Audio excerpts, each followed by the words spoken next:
Hello दोस्तों, मैं लेकर आ गई हूँ आपके लिए आपकी फेवरेट शीची की एक और बहुत ही जबरदस्त मूवी जो देखकर यकीनन आपको बहुत मजा आने वाला है। But before we start the video, do not forget to like the video and subscribe to my channel. Movie की शुरुआत में हम देखते हैं हमारे फीमेल लीड शीची को, जो अपने बेटे यॉन के साथ कुछ बॉटल्स इकट्ठी कर रही थी। तभी एक स्ट्रीट रिपोर्टर उसके पास आते हुए उसे कहने लगी कि एक्चुअली हम स्ट्रीट इंटरव्यूज करते हैं, अगर आप माइंड ना करें तो क्या मैं कुछ देर के लिए आपका इंटरव्यू कर सकती हूँ। जिस पर वो कहने लगी कि हाँ, मुझे कोई इशू नहीं है, मैं आपके साथ थोड़ी देर के लिए बात कर सकती हूँ। एक्चुअली शीची और यॉन नहीं जानते थे कि इस रिपोर्टर का एक्चुअली उसके एक्स बॉयफ्रेंड जुटैंग ने ही भेजा है, जो पिछले कई दिनों से इन दोनों की तलाश में था। लेकिन बिल आखिर उसको ये दोनों मिल ही गए। जो बातें शीची इस वक्त कर रही थी वो सारी बातें सामने गाड़ी में बैठा हुआ जुटैंग सुन रहा था। रिपोर्टर शीची से पूछने लगी कि आपको देख लगता है जैसे आप एक टफ लाइफ गुजार रही है। मैं जानती हूँ कि ये बहुत मुश्किल है, जब भी फाइनेंशियल क्राइसिस आए कोई भी आपको सपोर्ट नहीं करता। क्या आप इस बारे में कुछ कहना चाहेंगी? शीची अपनी लाइफ के बारे में बात करते हुए रिपोर्टर को बताने लगी कि एक्चुअली मेरे एक्स बॉयफ्रेंड के साथ मेरा ब्रेकअप हो चुका था, लेकिन ब्रेकअप के बाद मुझे पता चला कि मैं तो प्रेग्नेंट हूँ। वो मेरी जिंदगी का एक टफ फेज था जिसमें मुझे सपोर्ट करने के लिए कोई भी नहीं था। मेरे पास कुछ सेविंग्स थी जो मेरी स्टेप मॉम ने मुझसे जबरदस्ती ले ली। इनफैक्ट मेरे पास तो अपनी डिलीवरी के पैसे तक नहीं थे। ये मेरी जिंदगी का वो टाइम था जिसमें मुझे एक्नॉलेज हो गया कि जब तक आप अपने लिए कुछ नहीं करते कोई भी आपकी सपोर्ट के लिए नहीं आता। इसलिए बिल आखिर मुझे ही अपने लिए खुद ही कुछ न कुछ करना पड़ा। रिपोर्टर शीची से पूछती है कि ऐसा लगता है जैसे आप अभी तक अपने एक्स बॉयफ्रेंड को बहुत ज्यादा मिस करती हैं, शायद आप उनसे बहुत प्यार करती थी। जिस पर वो कहने लगी कि हाँ ऐसा ही है। और ये सुनना ही था कि जुटैंग तो जैसे खुशी से पागल ही हो गया और एकदम कहने लगा कि हाँ मैं भी तुम्हें बहुत ज्यादा मिस करता हूँ, बल्कि मैं अभी तुम्हारे पास आने वाला हूँ। लेकिन इतना टाइम गुजरने के बाद अचानक से दोबारा शीची का सामना करना बिल्कुल भी आसान नहीं था, इसलिए वो जल्दी से गाड़ी में वापस बैठ जाता है। जबकि दूसरी तरफ शीची भी अपना बयान बदल चुकी थी। तभी रिपोर्टर से कहने लगी कि एक्चुअली ऐसा भी कुछ नहीं है, मेरा बेटा मेरे लिए बहुत ज्यादा लकी साबित हुआ है। मुझे नहीं लगता कि मुझे अपनी लाइफ में इसके होते हुए किसी की भी जरूरत महसूस हो सकती है। ये मेरी पूरी दुनिया है। इनफैक्ट क्या आप यकीन करेंगे कि जब से मेरा बेटा 3 साल का हुआ है उसके बाद से मेरे कितने जैकपॉट्स लग चुके हैं। मैंने मिलियंस ऑफ युआन कमाए हैं इस तरह से। आज मेरे पास किसी चीज की कमी नहीं है और ना ही मुझे अपनी लाइफ में किसी की जरूरत है। अभी यान अपनी मॉम से कहने लगा कि mom thank you so much, आपने हमेशा मुझे बहुत ज्यादा सपोर्ट किया है और जब आप इस तरह सबके सामने मुझे फख्र से अपनाती है तो मुझे बहुत ज्यादा अच्छा लगता है। बल्कि ऐसा करते हैं कि अपनी इको फ्रेंडली कार में शॉपिंग के लिए चलते हैं। जानता हूँ कि आपको शॉपिंग करना बहुत अच्छा लगता है, इसलिए मैं आज आपको बहुत ज्यादा शॉपिंग करवाने वाला हूँ। उनको वहाँ से जाता देखकर जुटैंग अपने ड्राइवर से कहने लगा कि इनका पीछा करो, इनकी गाड़ी बिल्कुल भी मिस नहीं होनी चाहिए। मूवी आगे बढ़ती है तो हम शीची को यॉन के साथ एक ऑक्शन में देखते हैं। तभी शीची यॉन से कहने लगी कि तुम मुझे कहाँ ले आए हो, क्या तुम जानते हो कि ये कितना बड़ा पैलेस है? आज यहाँ पर एक बहुत बड़े परिवार के फैमिली एसेट्स को ऑक्शन के लिए पेश किया जाएगा जो मैं और तुम बिल्कुल भी अफोर्ड नहीं कर सकते। जिस पर यॉन कहता है कि मॉम आप इतना परेशान क्यों हो जाती हैं? आप अच्छे से जानती हैं कि जब मैं एक दफा कोई बात कह लूं तो फिर मैं वो जरूर पूरी करता हूँ, इसलिए आपको बिल्कुल भी परेशान होने की कोई जरूरत नहीं।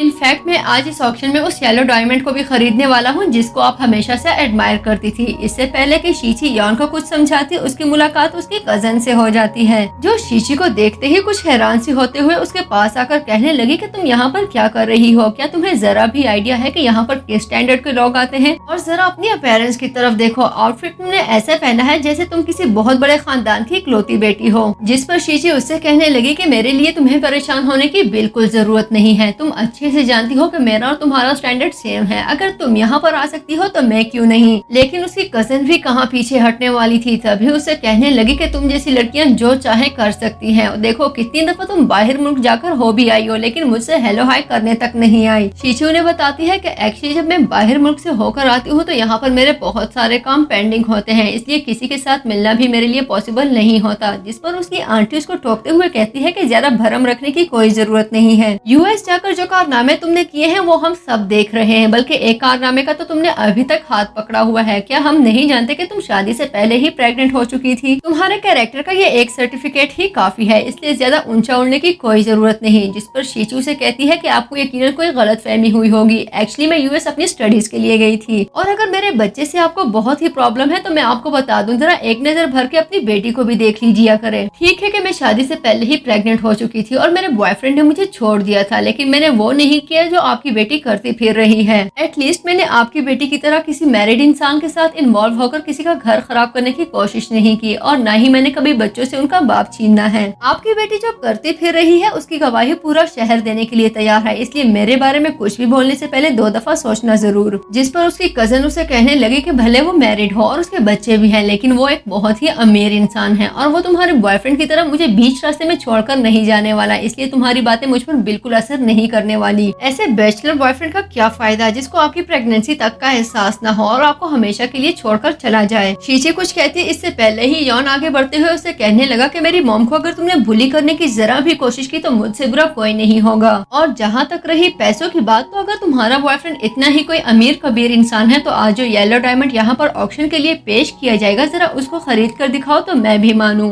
लेकिन ये बात तो जैसे उसकी कजन पर एक पर्सनल अटैक की तरह चुप गई। तभी वो उसको धक्का देते हुए कहने लगी कि तुम्हारा बेटा एक बेशरम माँ की बेशरम औलाद है, तुमने इसको बिल्कुल भी तमीज नहीं सिखाई, ना ही तुम यहाँ पर खड़े रहने के काबिल हो, इसलिए यहाँ से दफा हो जाओ। शीची नीचे गिरती इससे पहले ही जुटैंग वहाँ पर पहुँचकर उसको संभाल लेता है। इतने सालों बाद जुटैंग को अचानक से अपने सामने देखकर शीची कुछ गड़बड़ाकर उससे पूछने लगी कि तुम यहाँ पर क्या कर रहे हो। तभी वो बताने लगा कि मैं एक्चुअली यहाँ पर तुम्हारे पास ही आया था। शीची मजीद गुस्सा होती इससे पहले ही उसकी नजर जुटैंग के गार्ड्स पर पड़ चुकी थी। वो जुटैंग से गार्ड्स के बारे में पूछने लगी, जिस पर जुटैंग उसको बताता है कि मैंने इनको खास तुम्हारे और तुम्हारे बेटे की सहूलत के लिए यहाँ पर रखा हुआ है, इनके होते हुए कोई तुम्हें नजर उठाकर भी नहीं देख सकता। इतने में जुटैंग बीच में पड़ते हुए कहने लगा कि ओ हेलो मिस्टर, मेरी मॉम से दूर रहो, कहीं तुम मेरे डैड तो नहीं। जुटैंग उससे पूछता है कि तुम्हें कैसे पता कि तुम मेरे बेटे हो, जिस पर वो कहता है कि एक्चुअली मेरे और आपके नाक का एंगल बिल्कुल सेम है और इसके अलावा मुझे इसलिए भी पता है क्योंकि मेरी मॉम भले बच्चों की बहुत अच्छी तरबियत करती हो लेकिन अपने लिए एक अच्छा बॉयफ्रेंड वो कभी भी नहीं ढूंढ सकती। मुझे पक्का यकीन है कि आपके गोरे रंग की वजह से वो आपके सामने पिघल गई, वरना मुझे तो आप में बिल्कुल कुछ खास नजर नहीं आ रहा। अगर उनकी जगह मैं होता तो मैं कभी भी आपके साथ रिलेशनशिप ना रखता, क्योंकि मेरी मॉम एक बहुत ही जबरदस्त लेडी है और उनके लिए बहुत ज्यादा जबरदस्त इंसान होना चाहिए। जितना ख्याल मेरी मॉम मेरा रखती है उसका आधा भी आपने मेरी मॉम का नहीं रखा होगा, इसलिए मैं आपको उनके बॉयफ्रेंड के तौर पे बिल्कुल अप्रूव नहीं करने वाला। चलिए ठीक है, आपसे बाद में बात होगी, फिलहाल मुझे अपने होमवर्क करने के लिए जाना है। एक्चुअली कल मुझे स्कूल भी तो जाना होगा। लेकिन शीची उसे रोकते हुए कहने लगी कि तुम्हारी स्किन काफी ड्राई हो चुकी है, मुझे लगता है कि तुम्हें कुछ मॉइस्चराइजर अप्लाई करना चाहिए। यॉन एक दफा फिर जुटैंग को एड्रेस करते हुए कहने लगा कि देखो मेरी मॉम को हमेशा पता होता है कि किस वक्त मुझे किस चीज की जरूरत है, आपको तो बिल्कुल भी आइडिया नहीं होगा कि मेरी मॉम को इस वक्त क्या चाहिए और ना ही उनकी नीड्स आपको बॉदर करती होंगी। जिस पर जुटैंग कहने लगा कि ऐसा भी नहीं है, मैंने हमेशा इसका बहुत ज्यादा ख्याल रखा है। शीशी की केयर के लिए मैंने इसको हमेशा चाइना की बेहतरीन प्रोडक्ट्स प्रोवाइड की हैं।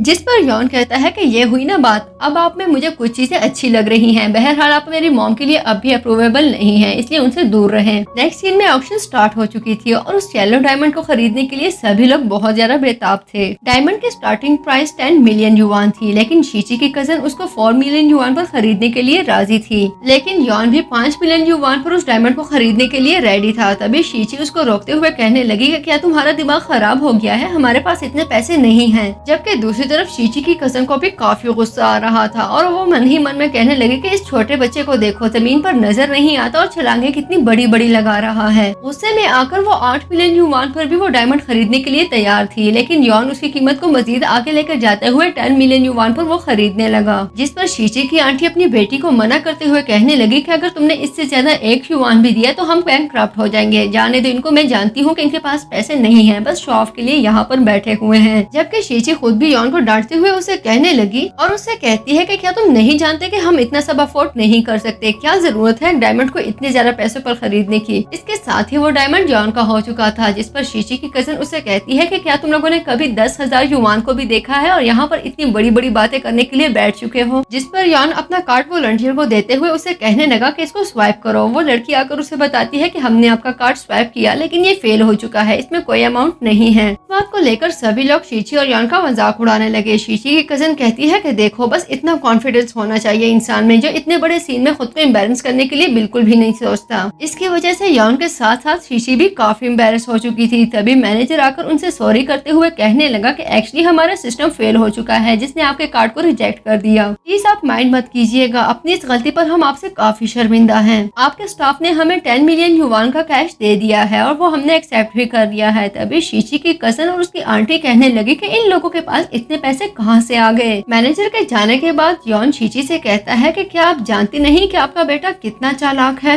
ये लोगों के दिमाग को घुमाना भी आता है और लोगों को अपनी उंगलियों पर नचाना भी।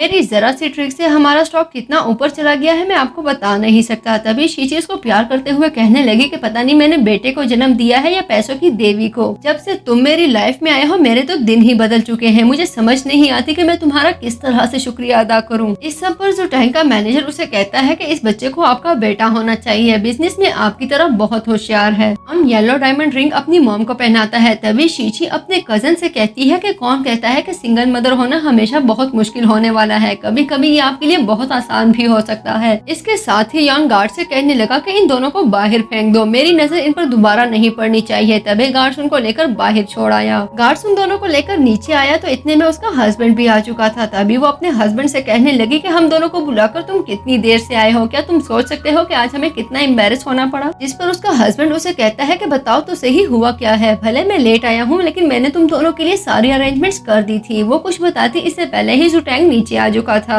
जिसको देखते ही उसका हस्बैंड जुटैंग की तरफ लपकने लगा और उसे कहता है कि मैं आपको बता नहीं सकता कि आपको यहाँ देखकर मुझे कितनी खुशी हो रही है। आपकी कंपनी के साथ जो हमारी डील हुई है उसकी वजह से मेरी कंपनी को बहुत ज्यादा प्रॉफिट होने वाला है। मैं आपको बता नहीं सकता कि मैं कितना थैंकफुल हूँ। जिसके जवाब में जुटैंग कहने लगा कि हाँ वो सब तो ठीक है लेकिन मुझे लगता है कि अब हमारे बीच में कुछ नहीं हो सकता। इनफैक्ट मैं तुम्हें इस शहर में टिकने भी नहीं दूंगा। जिस पर उसकी वाइफ आगे बढ़ते हुए कहने लगी कि आप ऐसा क्यों करेंगे, आखिर हमने आपका क्या बिगाड़ा है। तभी जुटैंग कहता है कि तुमने मेरी वाइफ को नाराज किया है जो मेरे लिए बिल्कुल भी बर्दाश्त के काबिल नहीं। और बस ये सुनना ही था कि उसका हस्बैंड उसको थप्पड़ मारते हुए कहता है कि तुम ऐसा कैसे कर सकती हो, क्या तुम जानती भी हो कि तुम्हारी इस हरकत की वजह से मेरी कंपनी को कितना ज्यादा नुकसान होने वाला है। तुम जैसी बेवकूफ लड़की से मुझे यही उम्मीद थी। खुद तो तुमसे कुछ अच्छा हो नहीं सकता, ऊपर से मेरा बना बनाया सारा काम बिगाड़ दिया तुमने। मूवी आगे बढ़ती है तो हम देखते हैं कि जुटैंग अपनी पूरी टीम के साथ शीची की कम्युनिटी में मौजूद था और उसने इस वक्त एक सिक्योरिटी गार्ड का यूनिफॉर्म पहना हुआ था। जुटैंग का मैनेजर उसको बताता है कि कुछ ही देर में आपकी बोर्ड ऑफ डायरेक्टर्स के साथ एक बहुत ही इंपॉर्टेंट मीटिंग होने वाली है। जिस पर जुटैंग उसे कहता है कि इस वक्त मुझे उससे भी ज्यादा इंपॉर्टेंट काम है, तुम सब यहाँ से जा सकते हो। जो काम मैं अभी करने वाला हूँ इससे ज्यादा इंपॉर्टेंट इस वक्त मेरे लिए कुछ भी नहीं है और मुझे अपने आगे पीछे तुम में से किसी को भी नहीं देखना, इसलिए यहाँ से चलते बनो। एम्प्लॉयज के जाते ही जुटैंग सीधा शीची के दरवाजे पर पहुंचा, जहाँ पर बेल रिंग करने पर शीची बाहर आते हुए उससे पूछने लगी क्या तुम यहाँ पर सिक्योरिटी गार्ड की जॉब करते हो। इतने बड़े चाइना में तुम्हें जॉब करने के लिए बस एक हमारी ही कम्युनिटी मिली थी क्या? और अगर जॉब कर भी रहे हो तो मेरे दरवाजे पर क्यों आए हो? मैं तुम्हारी शक्ल भी नहीं देखना चाहती। तभी जुटैंग कहता है कि एक्चुअली मैं तुम्हें तुम्हारा कुरियर देने आया था। कुरियर लेने के बाद शीची अंदर जाती, इससे पहले ही जुटैंग का नाटक शुरू हो चुका था और वो उससे कहने लगा कि एक्चुअली बाहर बहुत तेज हवा चल रही है जबकि मेरे सर में बहुत ज्यादा दर्द है, क्या मैं कुछ देर के लिए तुम्हारे घर में रेस्ट कर सकता हूँ? तभी शीची उसको संभालते हुए अपने घर के अंदर ले गई। जुटैंग की तो जैसे मन की मुराद ही पूरी हो गई थी। शीची यान से कहने लगी कि तुम इसे ग्लास में पानी दो, मैं इसके लिए ऊपर से मेडिसिन लेकर आती हूँ। जबकि शीची के जाने के बाद जॉन अपना कार्ड जुटैंग को देते हुए उसे कहने लगा कि देखो मैं तुम्हारे इरादे बहुत अच्छे से जानता हूँ, मेरा कार्ड रखो, तुम्हें जितनी अमाउंट चाहिए इसमें से ले लो लेकिन मेरी मॉम का पीछा छोड़ दो। एक निकट्ठू बॉयफ्रेंड की वजह से मेरी मॉम की जिंदगी अजाब बन चुकी थी। मैंने बहुत मुश्किलों से उनको स्टेबल किया है, उनको लग्जरी घर दिया, लग्जरी कार दी ताकि उनकी जिंदगी में सुकून आ सके। अब मैं बिल्कुल भी नहीं चाहता कि वो दोबारा से एक सिक्योरिटी गार्ड के साथ स्ट्रगल करती रहे, इसलिए तुम उनका पीछा छोड़ दो। मैंने उनको बहुत नासों से पाला पोसा है और तुम्हें वार्न कर रहा हूँ कि उनसे दूर रहो वरना तुम्हारे लिए बिल्कुल भी अच्छा नहीं होगा। तभी जुटैंग पूछता है कि क्या ये घर तुमने उनको लेकर दिया है? जिस पर वो कहता है कि हाँ। अगर तुम्हें ये उम्मीद है कि वो सिंगल है इसलिए तुम्हारा चांस लग सकता है तो तुम्हारी ये गलतफहमी भी दूर करते हुए तुम्हें बता देता हूँ कि मैंने उनके लिए एक बहुत ही जबरदस्त लड़का देखा है जो कि बहुत हैंडसम भी है। क्योंकि उनको तुम्हारे जैसे बीच रास्ते में छोड़ने वाला बॉयफ्रेंड नहीं बल्कि एक बहुत ही जबरदस्त पार्टनर की जरूरत है जो मैं उनके लिए खुद ढूंढ चुका हूँ। तुम्हें एक दफा फिर कहता हूँ कि मेरी मॉम और उनके फ्यूचर बॉयफ्रेंड के बीच में आने की गलती बिल्कुल भी मत करना वरना तुम्हें इसकी बहुत भारी रकम चुकानी पड़ेगी। नेक्स्ट सीन में शीची और यान उस लड़के को विजिट करने के लिए पहुंच चुके थे जो कि उनके एक्सपेक्टेशन के बिल्कुल ऑपोजिट था। अभी यान कभी उस लड़के को देखता और कभी अपने हाथ में मौजूद उस लड़के की पिक्चर को और मुंह ही मुंह में बड़बड़ाने लगा कि तुम दोनों में जितना फर्क है मुझे समझ नहीं आ रही कि क्या कहूँ। जिस पर वो लड़का उसे कहता है कि हेलो मिस्टर, ज्यादा भाव खाने की कोई जरूरत नहीं है, तुम्हारी मॉम एक सेकंड हैंड औरत है जिसका पहले ही पता नहीं कितनों के साथ अफेयर रह चुका है और ऊपर से देखो बाय वन गेट वन की ऑफर चल रही है, साथ में बच्चा फ्री का मिल रहा है। शीची उसे कहती है कि अपनी बकवास बंद करो, मेरे बेटे के सामने कुछ भी मत कहना। तभी वो लड़का कहने लगा कि हेलो तुम ये मत भूलना कि तुमने मुझे खुद अप्रोच किया था, मैंने तुम्हें प्रपोज नहीं किया। शीची उसे एक दफा फिर अपने हद में रहने के लिए कहती है। तभी उस लड़के को गुस्सा आ गया और वो कहने लगा कि तुम तो मेरा दिमाग खराब कर रही हो, दिल तो करता है कि तुम्हारे मुंह पे एक थप्पड़ लगाऊं। वो हाथ उठाता इससे पहले ही जुटैंग वहाँ पर पहुँच चुका था, जो उस लड़के को वहाँ से भगाते हुए कहता है कि तुम उसको नहीं बल्कि मुझे तुम्हें मारने की जरूरत है। तभी वो लड़का भाग गया, जिस पर यॉन कहता है कि मेरे डैड इतने भी बुरे नहीं जितना मैं उन्हें समझता था। जुटैंग की हेल्प के लिए शीची उसको थैंक्स कहने लगी। तभी वो कहने लगा कि इतने बड़े रेस्टोरेंट में मुलाकात हो ही गई है तो क्या सिर्फ थैंक्स पे तड़खाओगी,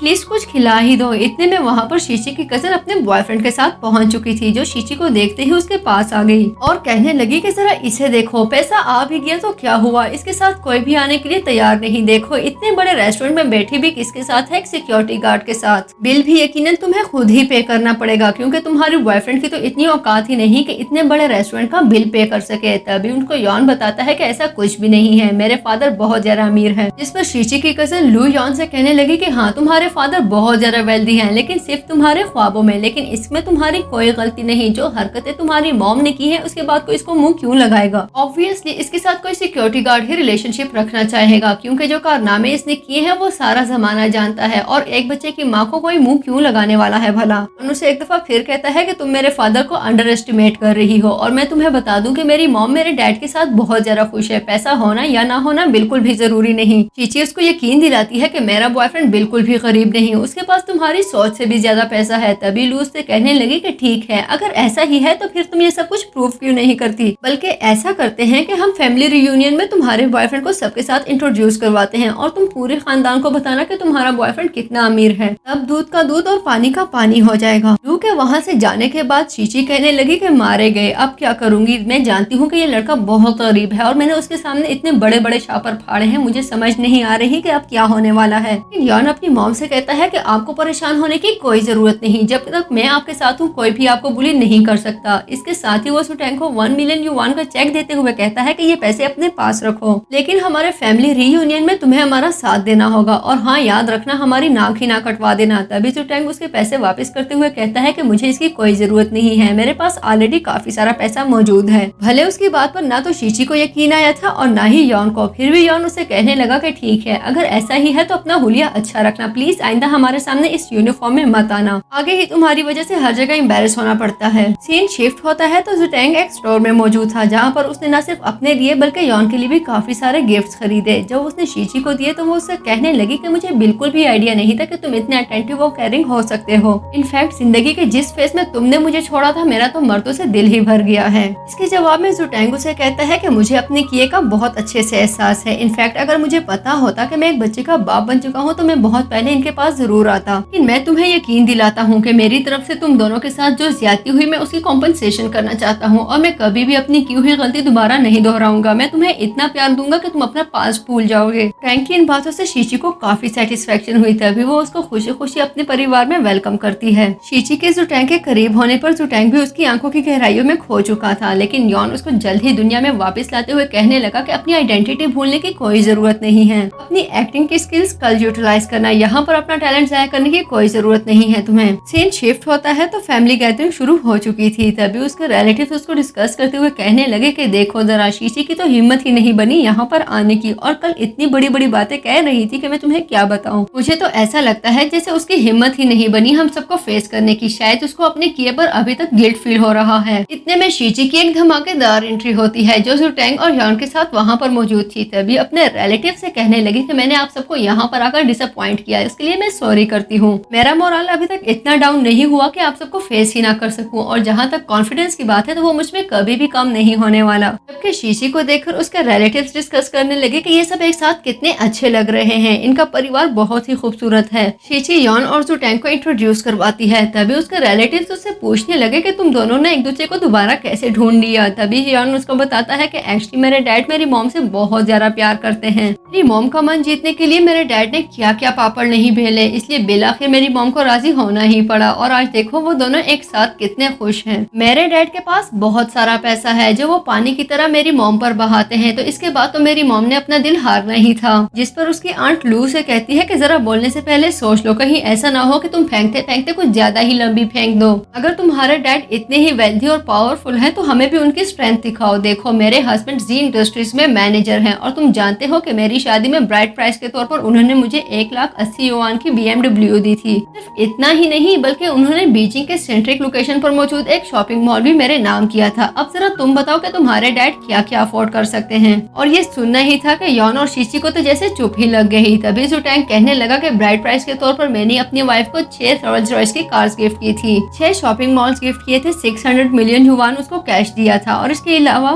अलावा 60 केजी गोल्ड बार्स और 60 केजी गोल्ड की ज्वेलरी गिफ्ट की थी, जिस पर सभी रिलेटिव्स उसका मजाक उड़ाते हुए हंसने लगे, क्योंकि ये सब कुछ ऑफ कोर्स उनके लिए बिल्कुल भी बिलीवेबल नहीं था। जबकि दूसरी तरफ यॉन भी सोच रहा था कि ये आदमी कुछ ज्यादा ही ओवर एक्टिंग कर रहा है। इतने में लू अपना फोन निकालकर उसमें जुटैंग की मौजूद पिक्चर सबको दिखाते हुए कहती है कि ये आदमी जो यहाँ पर बैठकर नाटकबाजी की इतनी बड़ी दुकान चला रहा है एक्चुअली एक सिक्योरिटी गार्ड है। हैसियत देखो इसकी 2 टके की नहीं और बातें इतनी बड़ी बड़ी कर रहा है कि 600 मिलियन युआन कैश दे दिया। मुझे तो शक है तुम्हारी जेब में 60 युआन भी नहीं होंगे। उस पिक्चर को देखकर सभी रिलेटिव जुटैंग को लेकर बहुत ज्यादा बातें बना रहे थे और ये सब कुछ यॉन और शीची के लिए बिल्कुल भी एक्सपेक्टेड नहीं था। तभी जुटैंग लू से कहता है कि अगर मैं 600 मिलियन युआन कैश को प्रूव कर दूं और सारे गिफ्ट तुम्हारे सामने रख दूं तो उसके बाद तुम क्या करोगे। जिस पर वो कहने लगी कि अगर तुमने वाकई ऐसा कर दिया तो मैं झुककर तुमसे माफी मांगने के लिए भी तैयार हूँ। जुटैंग के इस क्लेम पर शीची और यॉन अपना सर पीटते रह गए, क्योंकि वो दोनों ही जानते थे कि बहुत जल्द उनका सच बेनकाब होने वाला है। लेकिन जुटैंग की एक छुटकी बजाते ही उसका पूरा स्टाफ वहाँ पर मौजूद था, जिनके हाथों में न सिर्फ गोल्ड की ज्वेलरी बल्कि गोल्ड की बार, 600 मिलियन युआन कैश और 6 रोल्स रॉयस की कार कीज भी मौजूद थी। तभी रिलेटिव एक दफा फिर बातें मनाने लगे कि ये सब कुछ असली होना बिल्कुल इम्पॉसिबल है। कोई नया ड्रामा क्रिएट होता इससे पहले ही लू के हस्बैंड की नजर जुटैंग के मैनेजर पर पड़ चुकी थी। तभी वो झुकते हुए उसे सलाम करते हुए पूछने लगा कि आप यहाँ पर क्या कर रहे हैं। मैं जानता हूँ आप जी इंडस्ट्रीज में सेकंड हाईएस्ट कमांड पर है। आपकी कंपनी के साथ हमारी कंपनी की जो डील हुई है उसकी वजह से मेरे बॉस बहुत ज्यादा खुश हैं। लेकिन मैनेजर उसको झड़कते हुए कहने लगा कि जो हरकतें तुम यहाँ पर कर रहे हो उस डील को तो तुम कैंसिल ही समझो।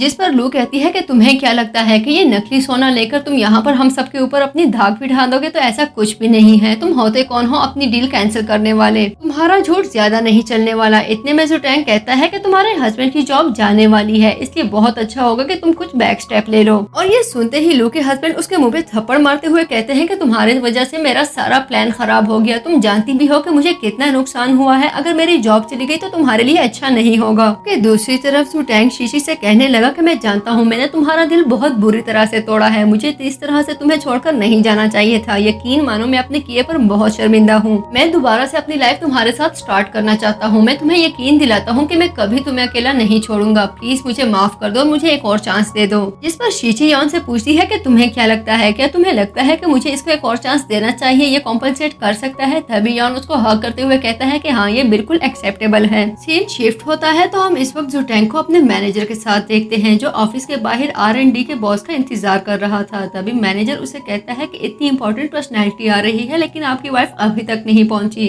अगर इस बात को लेकर बॉस नाराज हो गए तो बहुत मुश्किल हो सकती है। जिस पर जुटैंग कहता है कि कोई बात नहीं, मैं उन्हें समझा लूंगा, तुम्हें परेशान होने की कोई जरूरत नहीं। इतनी देर में R&D के बॉस की गाड़ी पहुंच चुकी थी, जिस वजह से जुटैंग और मैनेजर न सिर्फ एक्साइटेड बल्कि कुछ नर्वस भी थे। लेकिन ये क्या, बॉस को देखते ही जुटैंग काफी सरप्राइज हुआ, क्योंकि वो कोई और नहीं बल्कि शीची थी। जुटैंग के पूछने पर यॉन उनको समझाता है कि एक्चुअली ये बात मैंने बहुत अरसे से छुपाई हुई थी। मेरी मॉम ही R&D के एक्सपर्ट हैं। उनकी रिसर्च न सिर्फ दुनिया के बड़े मैगजीन में छपती है बल्कि ये बहुत नामवर साइंटिस्ट के साथ कोलैब भी कर चुकी हैं। जिसके जवाब में जुटैंग कहने लगा कि मुझे बिल्कुल भी आइडिया नहीं था कि मेरी वाइफ मुझे इतने ज्यादा सरप्राइजेस दिया करेगी। होटल का मैनेजर शीची से कहने लगा कि हमने आपके लिए बहुत ग्रैंड वेलकम का इंतजाम किया है। सभी बॉस लेडीज अंदर मौजूद हैं और वो बेताबी से आपका वेट कर रही हैं। जुटैंग शीची को अकम्पनी करता इससे पहले ही उसको कॉल आ चुकी थी। तभी शीची उसे कहती है कि कोई बात नहीं, मैं जानती हूँ कि तुम बिजी हो, मैं अपने बेटे और मैनेजर के साथ खुद ही अंदर चली जाऊंगी। ताकि अंदर जाने पर मैनेजर उसको सभी प्रोडक्ट्स के बारे में अपडेट्स देता है। तभी शीची उसे कहती है कि कोई बात नहीं, मैं अंदर जाकर मैनेज कर लूंगी, आप जा सकते हैं। लेकिन हॉल में इंटर होते ही एक लड़की उसके पास आकर उसको बाजू से पकड़ते हुए कहती है कि ये सेकंड क्लास लड़कियों की जगह नहीं है, अगर तुम्हें बैठना है तो वहाँ पीछे जाकर बैठ जाओ। शीची उस लड़की को समझाती कि वो सेकंड लेडी नहीं है। इससे पहले ही यॉन की नजर वहाँ पर मौजूद जबरदस्त खानों पर पड़ चुकी थी। तभी वो अपनी मॉम को हाथ से पकड़कर वहाँ से भागते हुए कहने लगा कि आज मैं बहुत ज्यादा खाना खाने वाला हूँ। शीची भी यॉन के साथ टेबल पर पहुंच चुकी थी, जहाँ पर मौजूद डिमसम को देखते ही यॉन कहने लगा कि कितना टाइम हो गया है मैंने इतनी डिलीशियस डिमसम नहीं खाए, आज मैं बहुत ज्यादा खाने वाला हूँ और ये तो देखने में ही कितने टेम्पटिंग लग रहे हैं। तभी शीची उसे कहने लगी कि तुम इनमें से जितने चाहो खा सकते हो।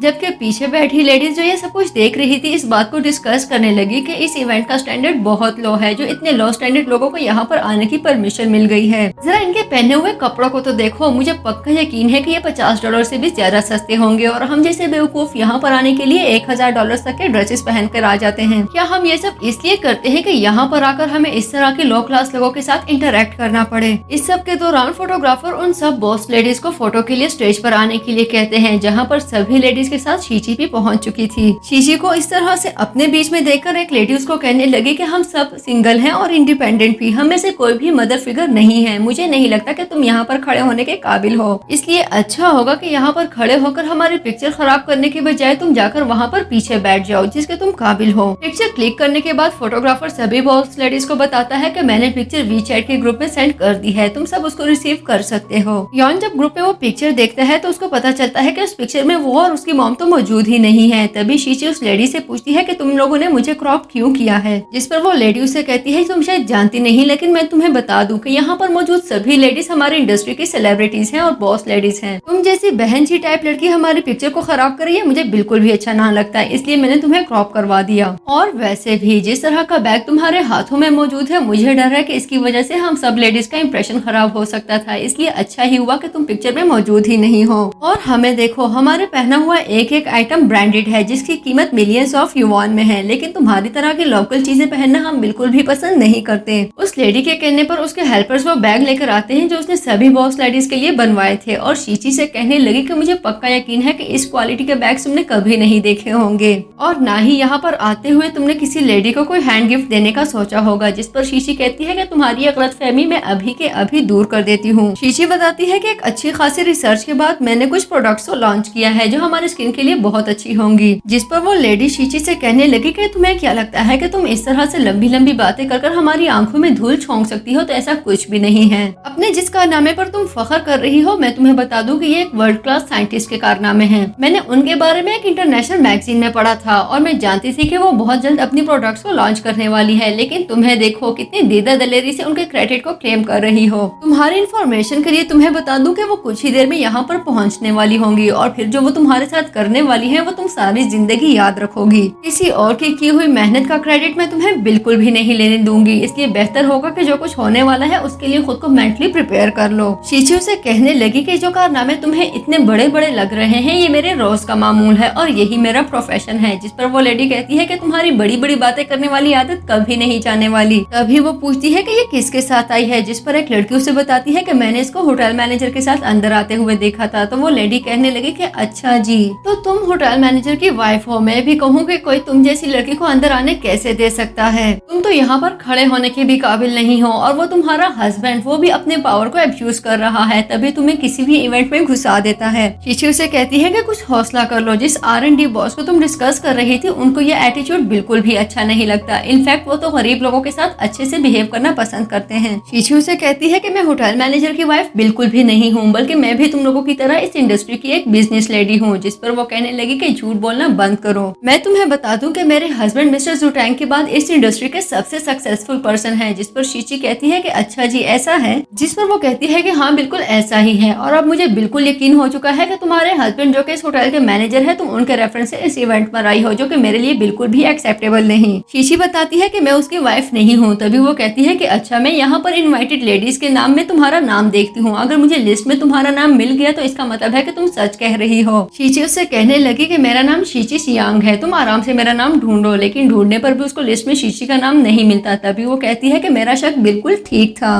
तुम्हारा हस्बैंड तुम्हें और तुम्हारे बेटे को खाने पीने के लिए किसी भी इवेंट में एंटर कर देता है, लेकिन मैं आज तुम दोनों को एक्सपोज करूंगी। तभी वहाँ पर मिस्टर जुटैंग अपने गार्ड्स के साथ आता है और आते हुए कहने लगा कि किस में इतनी हिम्मत है कि वो मेरी वाइफ को बुली करके दिखाए, मेरे जिंदा होते हुए ये कभी नहीं हो सकता। तभी सभी लेडीज समझ चुकी थी कि यही मिसेस जुटैंग है। तभी वो लेडी एकदम से अपना रंग बदलते हुए कहने लगी कि मेरी बदकिस्मती देखो, मैं आपको पहचान ही नहीं पाई। वो क्या है ना, लिस्ट में आपका नाम नहीं था इसलिए मुझे पता नहीं चला, लेकिन आपका दिल बहुत बड़ा है। मैं जानती हूँ कि आपने कुछ भी माइंड नहीं किया होगा। प्लीज मेरे साथ चले और मेरे साथ बैठ जाए। मैं चाहती हूँ कि आप मेरे साथ इस इवेंट को एंजॉय करें। तभी शीची अपना हाथ छुड़ाते हुए कहती है कि ऐसा कुछ नहीं होने वाला, तुम लोगों के स्टैंडर्ड्स देखने के बाद उनके साथ बिहेव करती हो, जो कि बहुत गलत बात है। तभी वो लेडी कहने लगी कि ये सब क्या कह रही हो। इस पर शीची उसे कहती है कि ठीक है कि तुम्हारा दिमाग खराब है, लेकिन मुझे यकीन है कि तुम्हारी आंखें ठीक है और तुम अच्छे से पढ़ सकती हो। शीची उसको अपना बैग दिखाती है जिसके ऊपर टॉप साइंटिस्ट एसोसिएशन का लोगो मौजूद था। तभी वो लेडी कहने लगी कि क्या मतलब R&D की बॉस आप हैं? जिसके जवाब में जुटैंग उसे कहता है कि जी बिल्कुल, यही R&D रिसर्च एसोसिएशन की बॉस है। पिछले कुछ सालों से ये क्राइसिस में थी, इसलिए लाइमलाइट में नहीं आ सकी, लेकिन अभी अपनी फील्ड में वापस आ चुकी है। तभी शीची कहने लगी कि बिल्कुल, और अपनी लैब की बॉस होने के नाते मैं तुम्हारे हस्बैंड के साथ होने वाली डील को कैंसिल करती हूँ। तभी उसका हस्बैंड आकर उसे कहता है कि ये सब तुमने क्या किया।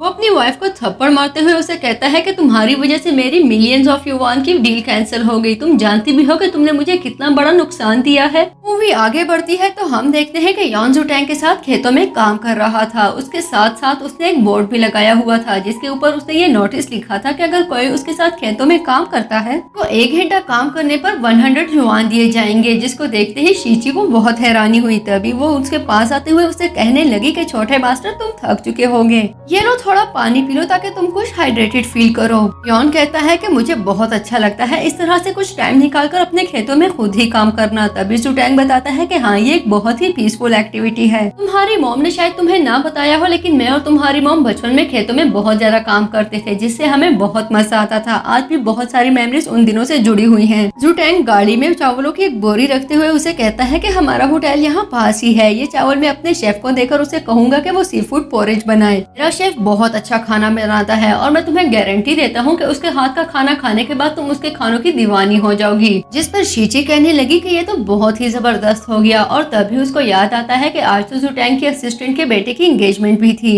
जिस पर वो जुटैंग से कहती है कि हम दोनों भी इनवाइटेड हैं। हम तो वैसे भी उनको कुछ न कुछ गिफ्ट्स देंगे ही, लेकिन मुझे लगता है कि हमें इनमें से कुछ चावल भी उनको दे देने चाहिए। हमारे बड़े कहा करते थे कि एंगेजमेंट और शादियों पर किसी को राइस गिफ्ट करना बहुत अच्छा शगुन होता है। जिस पर यॉन कहने लगा कि बहुत अच्छा हो गया, हम जरूर उनको चावल देंगे। सीन शिफ्ट होता है तो हम फिंच को उसके होने वाले फियांसी के साथ देखते हैं और वो दोनों ही बहुत ज्यादा एक्साइटेड थे क्योंकि आज उनकी एंगेजमेंट होने वाली थी। फिंच का फियांसी उसे बताने लगा कि मेरे डैड का बॉस एक बहुत ही अमीर इंसान है। वो सिर्फ पैसों से नहीं बल्कि दिल का भी बहुत अमीर है। और क्या तुम जानती हो, आज वो मुझे बहुत सारे पैसे देने वाला है। और क्यों ना दे भला, मैं उनके असिस्टेंट का इकलौता बेटा हूँ और वैसे भी ये दिन कौन सा बार बार आना है। ये सुनते ही फिंच बहुत ज्यादा खुश हो चुकी थी। तभी वो उससे कहने लगी कि क्या तुम जानते हो, मेरी सारी फ्रेंड्स जब से उनको पता चला है कि मेरी एंगेजमेंट तुम्हारे साथ होने वाली है, वो मुझसे बहुत जेलस होती है। इनफैक्ट मैंने तो उन सबको ब्लॉक किया हुआ है, लेकिन आज शाम को मैं उनको जरूर अनब्लॉक करूंगी ताकि वो मेरी और तुम्हारी पिक्चर्स देख सके। मुझे पक्का यकीन है कि हमारी पिक्चर्स देखने के बाद वो मेरी किस्मत पर रश करेंगी। क्या तुम जानते हो कि मेरी एक फ्रेंड अभी तक खेतों में काम करती है। मुझे तो सोचकर ही घिन आने लगती है। भला कोई धूप में बैठकर अपनी स्किन का बेड़ा गर्क क्यों करेगा। और पता नहीं कैसे लोग होते हैं जो मिट्टी में हाथ डाल के अपने पूरे हाथ खराब कर लेते हैं। मुझे तो बिल्कुल अच्छा नहीं लगता। तभी उसका फियांसे वर्किंग स्टाफ को ऑर्डर्स देते हुए उनसे कहता है कि ये सारी पुरानी सेटिंग्स चेंज करो, बल्कि यहाँ पर मोतिया के अच्छे अच्छे फूल लगाओ, कोई भी गड़बड़ नहीं होनी चाहिए। मैं चाहता हूँ कि आज का फंक्शन ऐसा हो कि रहता जमाना याद करे, किसी चीज की कोई कमी नहीं होनी चाहिए।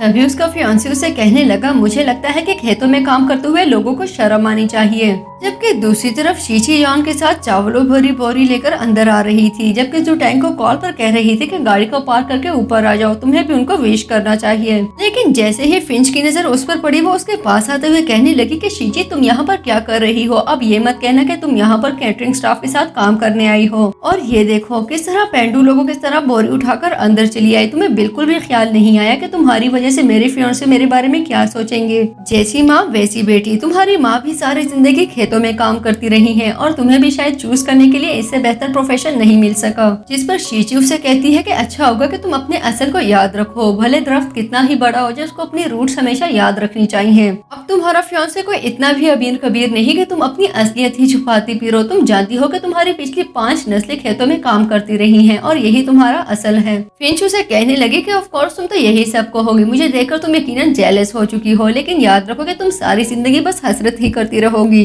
तभी वहाँ पर फिंच का फियांसे आ जाता है जो उसे कहता है कि हेलो मैडम, तुम यहाँ पर क्या कर रही हो। अपना हुलिया देखो और देखो किस हालत में यहाँ पर आ गई हो। क्या तुमने मुझे सबके सामने शर्मिंदा करने की ठान ली है। और ये देखो, अब ये मत कहना कि ये 8000 युआन का चावल तुम हमें गिफ्ट करने आई हो। हमें इसकी कोई जरूरत नहीं है। अपना डोमेस्टिक गिफ्ट अपने पास संभाल के रखो। इसके जवाब में शीची फिंच से कहती है कि मेरा ख्याल है कि तुम्हें एक दफा सोच लेना चाहिए। तुम अपने फियांसे को अपने बारे में सच बता दो तो ज्यादा अच्छा होगा। आज नहीं तो कल ये सब कुछ जान जाएगा और कब तक तक तुम प्रिटेंड करती रहोगी? अच्छा होता कि तुम जैसी हो ये तुम्हें वैसे ही एक्सेप्ट कर लेता। जिस पर उसकी कजन उसे कहती है कि तुम्हारी हिम्मत भी कैसे हुई इस तरह की बातें करके मुझे परेशान करने की? क्या तुम जानती हो कि मैं किसकी बहू बनने जा रही हूँ? मेरे फादर इन लॉ बीजिंग के सबसे बड़ी कंपनी जी इंडस्ट्रीज में सेकंड कमांड रखते हैं। वो इतने पावरफुल है कि तुम्हें एक सेकंड में चींटी की तरह मसल के रख देंगे, इसलिए अपनी जुबान को लगाम दे दो तो अच्छा होगा। जिस पर शीची कहती है कि अच्छा मैं समझ चुकी हूँ, तो तुम मिस्टर बॉन्ग की बहू बनने जा रही हो और देखो अकड़ तुम में इतनी है कि मैं क्या कहूँ।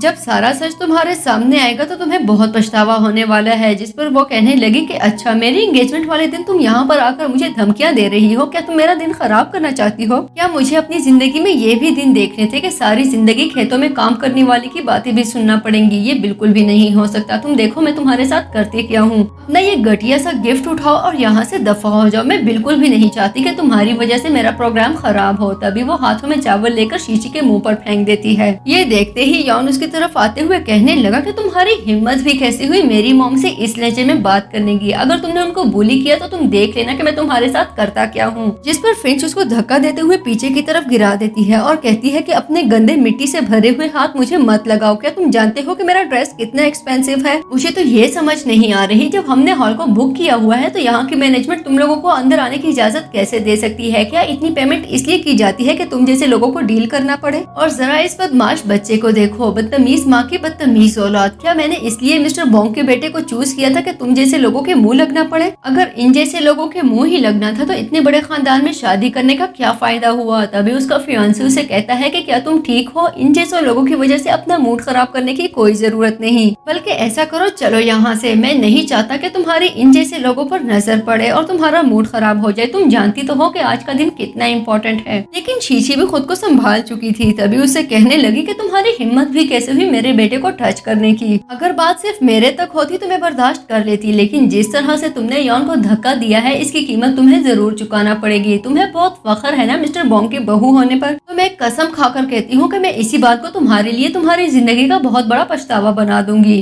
सीन शिफ्ट होता है तो शीची अपने घर पे यॉन के साथ मौजूद थी। तभी जुटेंग एक फ्रेश मूड के साथ अंदर आते हुए उनसे कहता है कि आज के फंक्शन के लिए तुम दोनों के ड्रेसेस पहुंच चुके हैं। लेकिन जल्द ही उसको अंदाजा हो चुका था कि कहीं ना कहीं कोई गड़बड़ हो चुकी है। तभी वो उनसे पूछने लगा कि क्या हुआ, तुम लोगों के मूड इतने खराब क्यों हैं? जिस पर शीशी उसे कहती है कि देखो जरा मेरा ही दिमाग खराब था जो चावल लेकर उनके होटल पहुंच गई। मैं उनको गिफ्ट देने गई और उन्होंने वहाँ से धक्के देकर हमें बाहर निकाला। तभी वो यॉन से पूछने लगी कि क्या तुम्हें ज्यादा लगी तो नहीं? जिस पर वो कहता है कि नहीं मैं बिल्कुल ठीक हूँ, आपको परेशान होने की कोई जरूरत नहीं। शीची जुटेंग से कहने लगी कि मुझे किसी और के मैटर में इन्वॉल्व होना बिल्कुल अच्छा नहीं लगता और ना ही मैं चाहती हूँ कि मेरी वजह से किसी का रिलेशनशिप खराब हो। और फिर जिस तरह से मिस्टर बॉन्ग ने तुम्हारी कंपनी को सर्व किया है वो बहुत मायने रखता है, लेकिन बहुत सारी ऐसी चीजें हैं जो हमें कंसिडर करना होंगी। मैं जानती हूँ कि मिस्टर बॉन्ग एक बहुत अच्छे इंसान है और तुम उन्हें बहुत पसंद करते हो, लेकिन उनकी होने वाली बहू एक बहुत ही बदतमीज और लालची लड़की है। अगर कोई और मौका होता तो मेरी वजह से किसी की शादी खराब हो ये मेरे लिए बिल्कुल भी बर्दाश्त के काबिल ना होता, लेकिन अब मुझे उसको जरूर सबक सिखाना चाहिए, क्योंकि अगर मैंने ऐसा ना किया तो वो मिस्टर बॉन्ग के परिवार और उनके बेटे को नुकसान पहुंचा सकती है, क्योंकि वो एक बहुत ही खुदगर्ज और लालची लड़की है। मैं उसको बचपन से जानती हूँ, वो मेरी क्लास फेलो रह चुकी है और मुझे उसकी नेचर के बारे में बहुत अच्छे से पता है। लेकिन अब वो टाइम आ चुका है कि मैं उसको एक अच्छा सबक सिखाऊं। बस अब तुम देखते जाओ कि मैं उसके साथ करती क्या हूँ। जबकि दूसरी तरफ एंगेजमेंट का फंक्शन शुरू हो चुका था, जहाँ पर फिंच और उसके फियांसे सभी गेस्ट को रिसीव कर रहे थे और वो दोनों ही बहुत ज्यादा खुश थे। सभी गेस्ट उन दोनों को विश कर रहे थे। तभी दरवाजा खुलता है जहाँ से शीची जुटेंग और यांग के साथ अंदर इंटर होती है, जिसको देखते ही सभी लोग दंग रह गए। जहाँ पर सभी लोग शीची की खूबसूरती की तारीफें कर रहे थे, वहाँ पर फिंच उसको देखते ही परेशान हो गई और उसके पास जाकर उससे कहने लगी,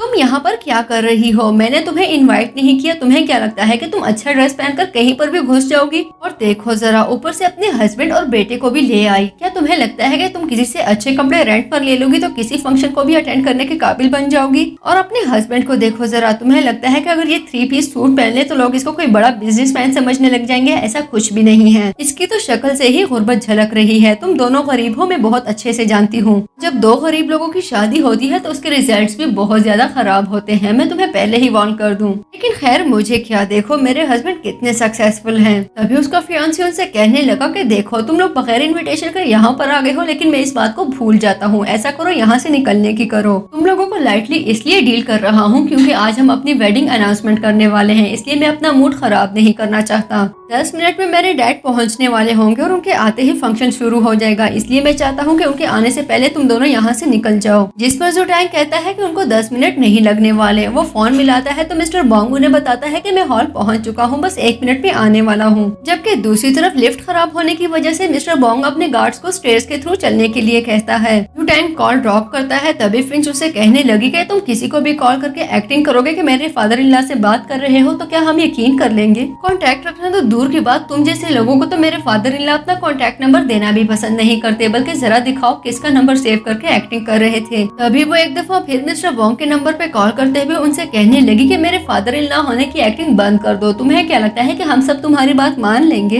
जबकि मैं जानती हूँ कि मेरे फादर इन लॉ के स्टैंडर्ड तक पहुँचने के लिए तुम्हें 4 सदियाँ लग जाएंगी। तुम जैसे लोगों को तो मेरे फादर इन लॉ अपने घर में काम करने के लिए भी ना रखे। जबकि ये सारी बातें सुनने के बाद मिस्टर बॉन्ग कहने लगी कि क्या मेरे बेटे को शादी करने के लिए एक यही बेवकूफ लड़की मिली थी? इसने तो मुझे मेरे बॉस के सामने मुंह दिखाने के काबिल नहीं छोड़ा। दूसरी तरफ फिंच अपने गार्ड से कहने लगी कि इन दोनों को यहाँ से बाहर निकालो। मैं नहीं चाहती कि मेरे फादर इन लॉ आते ही इनको देखे और उनका मूड खराब हो जाए। इतने में मिस्टर बॉन्ग गार्ड्स के साथ ऊपर पहुँच चुके थे और आते ही उससे कहने लगे कि तुम्हारी हिम्मत भी कैसे हुई इनसे ऐसे बात करने की? क्या तुम जानते नहीं ये हमारे कंपनी के प्रेसिडेंट और उनकी वाइफ है और ये मेरे बहुत जगह इन्वाइट करने के बाद यहाँ पर आए हैं और तुमने आते ही उनको नाराज कर दिया। जिस पर फिंच कहती है कि यकीनन आपको कोई मिसअंडरस्टैंडिंग हुई है, इस तरह के हिली बिली आपके प्रेसिडेंट कैसे हो सकते हैं? जिस पर मिस्टर बॉन्ग उसको थप्पड़ मारते हुए उसे कहने लगे कि तुम जैसी बेवकूफ लड़की से बस यही उम्मीद की जा सकती है, किसी को रिस्पेक्ट तो तुम दे नहीं सकती, उल्टा सबको नाराज कर देती हो। कितने साल लगे मुझे मिस्टर जुटैंग के सामने अपना इंप्रेशन बनाने में और तुमने उनको एक ही दिन में नाराज कर दिया। इसके साथ ही वो मिस्टर जुटैंग से माफी मांगते हुए उसे कहने लगे कि मुझे बहुत अफसोस है कि मेरे बेटे की चॉइस बहुत ही बुरी है, प्लीज इसे हमारी नादानी समझ के भूल जाइएगा, प्लीज मुझसे नाराज बिल्कुल भी मत होना। और हाँ, आपकी वाइफ ने कहा था कि वो आज हमें राइस का बैग भिजवाएंगी, जिसके लिए मैं बहुत ज्यादा एक्साइटेड हूँ। इनफैक्ट मैं तो सोच रहा था कि किसी को भेजकर वो गिफ्ट खुद ही रिसीव कर लूँ। अगर गिफ्ट रेडी हो तो आप प्लीज मुझे बता दें कि मैं किस टाइम अपने वर्कर को भिजवाऊँ। तभी शीची हंसते हुए कहने लगी कि हाँ तुम क्या कह रहे हो, मैंने आपकी तरफ राइस का एक बहुत बड़ा बैग भिजवाया है जो यकीनन आपको बहुत अच्छे लगेंगे। तभी वो बहुत ज्यादा खुश हो गया और अपनी डॉटर इन लॉ से कहने लगा कि तुम इनका गिफ्ट अच्छे से रिसीव करना।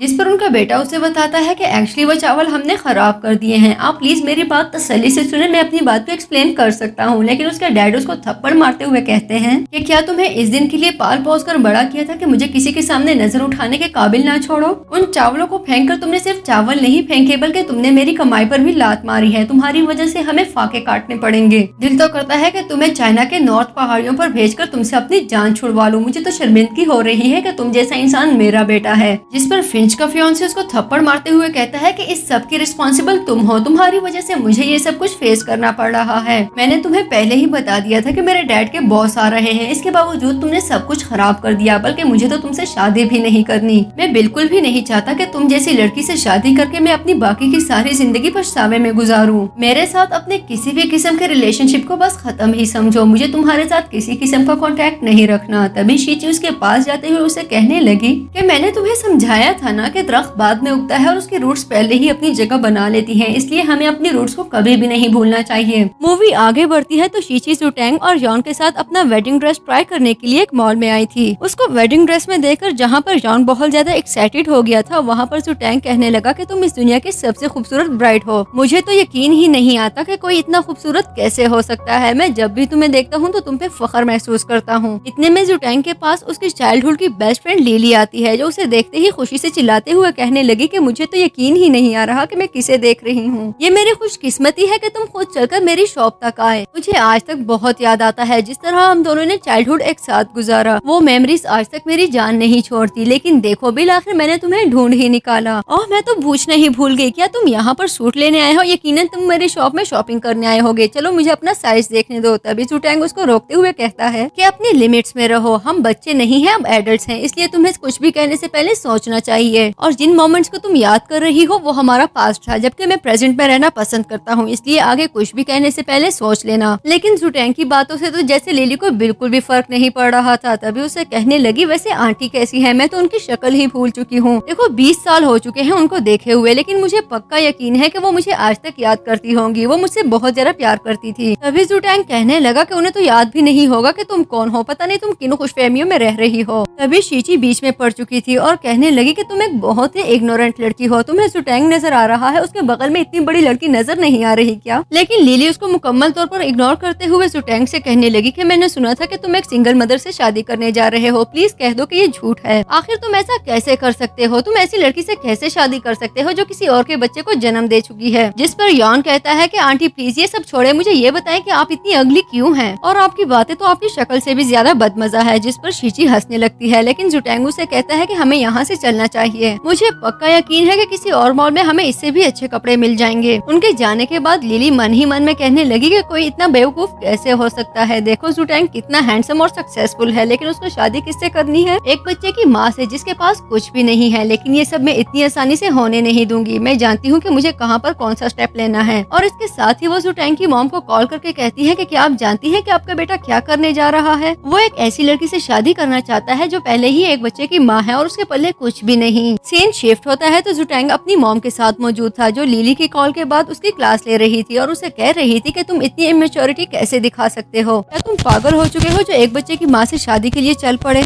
और तुम्हें क्या लगता है कि क्या मैं इतनी आसानी से ये सब हो जाने दूंगी? मेरे जीते जी ये सब बिल्कुल भी नहीं हो सकता। इससे तो अच्छा है कि तुम उस लिली से ही शादी कर लो। जिस पर जुटैंग कहता है कि मॉम प्लीज ये बात दोबारा मत कीजिएगा, मैं उस लड़की से बिल्कुल भी शादी नहीं करने वाला। लेकिन मैं उसकी फैमिली को बहुत अच्छे से जानती हूँ और मैं जानती हूँ कि उसका खानदान एक बहुत ही अच्छा खानदान है। जिस पर जुटैंग कहता है कि ये सब नहीं हो सकता। किसी लड़की की फैमिली मेरे लिए कोई प्रॉब्लम नहीं है और जरूरी नहीं है कि अच्छे खानदान का हर मेंबर अच्छा ही हो। लेकिन वो तो जैसे अपनी मॉम को कन्विंस ही नहीं कर पाया। तभी उसकी मॉम कहने लगी कि कुछ भी हो जाए तुम उस लड़की से शादी बिल्कुल भी नहीं करोगे। आखिर मैं एक ऐसी लड़की को कैसे अपने परिवार का हिस्सा बना लूं जिसे मैं जानती ही नहीं और जो पहले ही एक बच्चे की माँ है। और मुझे तो ये भी पता चला है कि उसके पास तो कुछ भी नहीं। लेकिन वो जुटैंग ही क्या जो अपनी बात से पीछे हट जाए। तभी कुछ कन्विंस होने के बाद उसकी मॉम उससे कहने लगी कि ठीक है, मैंने डिसाइड कर लिया है। तुम ऐसा करो, तुम लिली और शीची दोनों को कल घर पे बुलाओ। मैं उन दोनों के साथ पूरा दिन गुजारूंगी और उसके बाद मैं डिसाइड करूंगी कि कौन तुम्हारे लिए ज्यादा सूटेबल है। मैं ऐसे किसी के साथ भी तुम्हारी शादी करके रिस्क नहीं लेना चाहती। तुम मेरे इकलौते बेटे हो। तभी जुटैंग कहने लगा कि ठीक है, अगर आप ऐसा चाहती है तो ऐसे ही सही। आप उसको जानती नहीं, वो एक बहुत ही ग्रीडी और क्लेवर लड़की है। तभी उसकी मॉम कहने लगी कि ठीक है कि मैंने उसको पिछले 20 सालों से नहीं देखा और हाँ मैं तो भूल ही गई। मैंने सुबह सोचा था कि मैं तुम्हारे लिए सूप बनाऊंगी। मैं जा रही हूँ सूप बनाने के लिए। जुटैंग उसे कहने लगा कि क्या जरूरत है इस तरह से ये सब करने की? इतने सारे वर्कर्स मौजूद हैं, किसी को भी बोल दे। लेकिन उसकी मॉम कहने लगी कि नहीं, मुझे तुम्हारे लिए कुकिंग करना बहुत अच्छा लगता है। जबकि दूसरी तरफ जुटैंग के बुलाने पर शीची भी यॉन के साथ पहुंच चुकी थी, जो यॉन से कह रही थी कि प्लीज अच्छे से बिहेव करना। तुम जानते हो ना कि तुम्हें किस तरह का बिहेवियर रखना है। तभी यॉन कहने लगा कि मॉम प्लीज आपको परेशान होने की कोई जरूरत नहीं है, मैं आपको बिल्कुल भी लेट डाउन नहीं होने दूंगा। शीची यॉन से कहने लगी कि प्लीज प्रे करो कि तुम्हारी ग्रैंड माँ मुझे अप्रूव कर ले, क्योंकि मैं तुम्हारे डैड के बगैर बिल्कुल नहीं रह सकती। इतने में लिली भी वहाँ पर पहुँच चुकी थी, जो शीची को देखते हुए उसे कहने लगी कि तुम यहाँ पर भी पहुँच चुकी हो। मुझे नहीं लगता कि तुम जुटैंग को एक सेकंड के लिए भी अकेला छोड़ती होगी। लेकिन मैं तुम्हें बता दूं कि आंटी मुझे ही अप्रूव करने वाली है, क्योंकि वो मेरी फैमिली को पिछले 20 सालों से जानती हैं। शीची कुछ कहती है इससे पहले ही यॉन बोल पड़ा, मॉम देखे ये आंटी कितनी क्यूट है, मुझे बहुत अच्छी लगती है। देखे जरा इसके नेक के ऊपर पिग का सर पड़ा हुआ है। यॉन की इस बात पर लिली को गुस्सा तो बहुत आया, लेकिन कहने लगी कि मैं तुम्हारे मुंह लगकर अपना मूड खराब नहीं करना चाहती, क्योंकि मुझे अंदर जाके जुटैंग की मॉम को इम्प्रेस करना है। लिली आगे बढ़कर बेल बजाती है तो जुटैंग की मॉम दरवाजा खोलने के लिए पहुँच चुकी थी। उन्होंने एप्रन पहना हुआ था, जबकि हाथ में चमचा भी मौजूद था। उनको देखते ही लिली कहने लगी कि देखो जरा, मुझे वेलकम करने के लिए दरवाजे तक नैनी को आना पड़ा, जबकि मुझे लगता है कि ये काम खुद जुटैंग की मॉम को करना चाहिए था। लेकिन खैर छोड़ो, वो बात की बातें हैं, ये मैं उनके साथ खुद ही डिस्कस कर लूंगी। वैसे तो मैं मुलाजमों के मुंह लगना पसंद नहीं करती, लेकिन खैर तुम मेरे जूते उतार दो ताकि मैं कंफर्टेबली घर में चल सकूं। उसकी इन बातों ने जहाँ पर जुटैंग की मॉम को चौंका दिया था, वहीं पर शीची उससे कहने लगी कि क्या तुम्हारा दिमाग खराब हो चुका है, या फिर शायद तुम्हें उनकी एज का भी लिहाज नहीं? क्या नैनीज हमारी जूतियाँ उतारने के लिए होती हैं? लिली कुछ कहती इससे पहले ही यॉन एक दफा फिर बोल पड़ा कि आंटी आपकी उम्र कितनी ज्यादा है, लेकिन क्या फायदा, आप अपने जूते तक नहीं उतार सकती। क्या आपके बदन में कोई सरिया अकड़ गया है क्या? लिली यॉन को वार्न करते हुए उसे कहने लगी कि मुझसे बचकर रहना, मैं तुम्हारे लिए बहुत खतरनाक होने वाली हूँ। जबकि शीशी जुटैंग की मॉम को कहती है कि आंटी आपको इसकी बातों की वजह से परेशान होने की कोई जरूरत नहीं है, चले किचन में चलते हैं, मैं आपकी हेल्प कर देती हूँ। जबकि उसके जाने के बाद लिली मन ही मन में कहने लगी कि बेवकूफ लड़की, नैनी को खुश करने का क्या फायदा, जबकि हमें अप्रूव जुटैंग की मॉम ने करना है। मैं तो अपनी सारी मेहनत आंटी को खुश करने पर लगाऊंगी, फिर मैं देखती हूँ कि वो तुम्हें चूज कैसे करती हैं। शीची आंटी के साथ किचन में पहुंच चुकी थी तो लिली भी उनके पीछे पीछे चल पड़ी और उनसे कहने लगी कि जरा मुझे बताएं आज आप क्या बनाने वाली हैं। कहीं ऐसा ना हो आप कुछ ऐसा बना दे जो मैं खाती ही नहीं। तभी शीची उससे कहती है कि देखो मैडम, ये घर है, तुम किसी रेस्टोरेंट में मौजूद नहीं हो जहाँ पर तुम्हारी ख्वाहिशों के मुताबिक तुम्हें सर्व किया जाएगा। लिली उनसे पूछती है कि आप क्या बना रही है तो आंटी ने उसको बताया कि एक्चुअली मैं लैम्ब बना रही हूँ। जिस पर लिली कहने लगी, देखे मैंने कहा था ना कि आप यकीनन कुछ ऐसा बनाएंगी जो मैं नहीं खाती, आप बिल्कुल बेकार नैनी हैं। आप ऐसा करें, आप जैपनीज बीफ बनाएं। तभी यान उसे कहने लगा कि आपको वही खाने का मन कर रहा है तो अपनी ही उंगलियां चाट लो, आप खुद भी तो किसी जैपनीज बीफ से कम नहीं। अब तो लिली को काफी गुस्सा आ चुका था। तभी वो यान को मारने के लिए आगे बढ़ती है तो शीची उसको बचाते हुए उसे कहती है कि मेरा ख्याल है तुम्हें बाहर जाकर खेलना चाहिए। जबकि उसके जाने के बाद लिली से कहने लगी कि अगर तुम कुकिंग में हमारी हेल्प नहीं कर सकती तो यहाँ पर खड़े होकर हमें डिस्टर्ब करने की कोई जरूरत नहीं। जिस पर वो कहने लगी कि इस तरह सर्वेंट्स के सामने स्कोरिंग करने का तुम्हें कोई फायदा नहीं होने वाला। तुम देखना, जब जुटैंग की मॉम आएंगी तो मैं इतनी अच्छी परफॉर्मेंस दूंगी कि मेरे सामने उनको कोई नजर ही नहीं आएगा। तभी आंटी उसे कहने लगी कि देखो लड़की, यहाँ पर खड़े होकर बेकार में हमें डिस्टर्ब करने से अच्छा है कि तुम जाके लाउंज में बैठ जाओ। जिस पर उसको बहुत गुस्सा आया और वो कहने लगी कि आपको ऑर्डर देने की कोई जरूरत नहीं, आप सर्वेंट हैं और सर्वेंट ही बनकर रहें। आप जानती नहीं कि मैं कौन हूँ, मेरा इस परिवार के साथ बहुत पुराना ताल्लुक है। ठीक है कि मैंने पिछले 20 सालों से आंटी को नहीं देखा, लेकिन अगर मैंने उनको एक दफा भी कह दिया तो वो बिना सोचे समझे आपको जॉब से निकाल देंगी। उसकी इस बात पर जुटैंग की मॉम उससे कहती है कि जिस कदर डिमोनिक पर्सनैलिटी तुम पोजेस करती हो वो तो क्या तुम्हें तुम्हारा कोई सगा भी चूज ना करे। और इस बात पर लीलू को बहुत ज्यादा बुरा लगा। तभी वो पानी का गिलास उठाकर उनके मुंह पर फेंकने लगी, जबकि शीशी उनको बचाते हुए खुद को गीला कर चुकी थी। तभी आंटी शीशी से कहती है कि चलो मैं तुम्हें वॉशरूम लेकर चलती हूँ ताकि तुम अपने कपड़े ठीक कर सको। नेक्स्ट सीन में शीशी आंटी के साथ मौजूद थी जहाँ पर वो उनको अपनी इम्पोर्टेड स्किन केयर कलेक्शन दिखा रही थी, जिससे शीशी बहुत ज्यादा इम्प्रेस हो चुकी थी। शीशी के कपड़े खराब हो चुके थे इसलिए आंटी उसको अपने रूम में ले जाकर उसको कपड़े देने लगी। तभी आंटी उसको अपनी ज्वेलरी, अपने कपड़े और अपनी सारी कलेक्शन दिखाती है। इतने एक्सपेंसिव आइटम्स देखकर शीची बहुत ज्यादा इम्प्रेस हो चुकी थी और वो आंटी से कहने लगी, मुझे लगता है कि मुझे अपना प्रोफेशन चेंज करना चाहिए। अगर आप नैनी होकर इतना कुछ अफोर्ड कर सकती है तो मुझे लगता है कि मैं भी नैनी बनना चाहूंगी। उसकी इस बात पर नैनी हंसते हुए उससे कहने लगी कि ऐसी कोई बात नहीं है, तुम्हें जो भी ड्रेस अच्छा लगे उसको कंफर्टेबली पहन लो।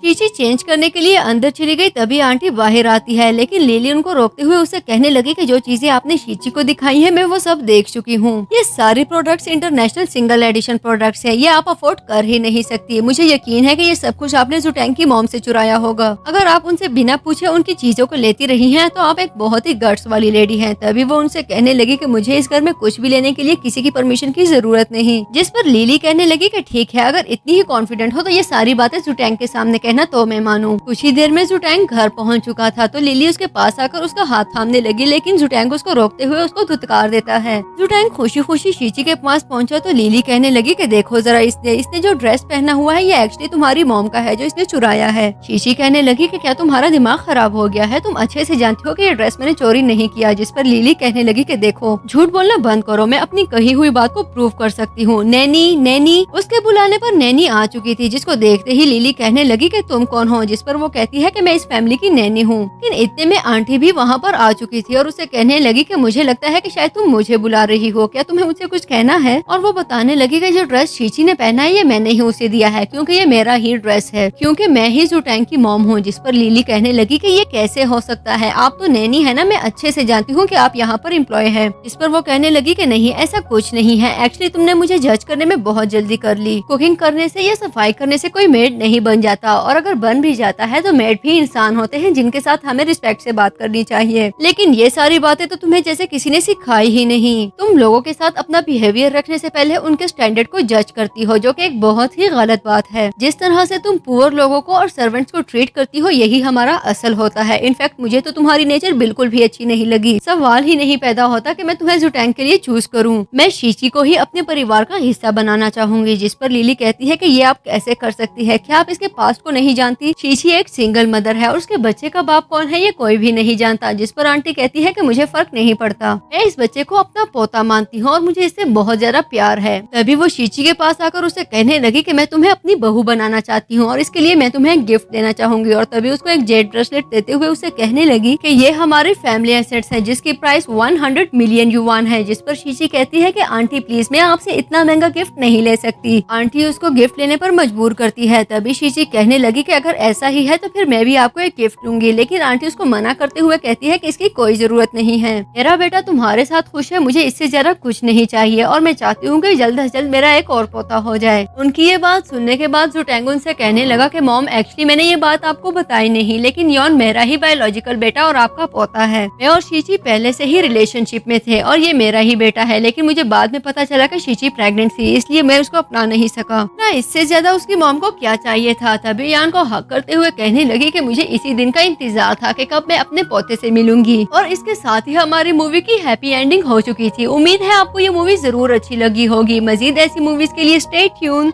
आखिर आज मेरा परिवार पूरा हो ही गया। मैं तुम्हें बता नहीं सकती कि मैं कितनी खुश हूँ।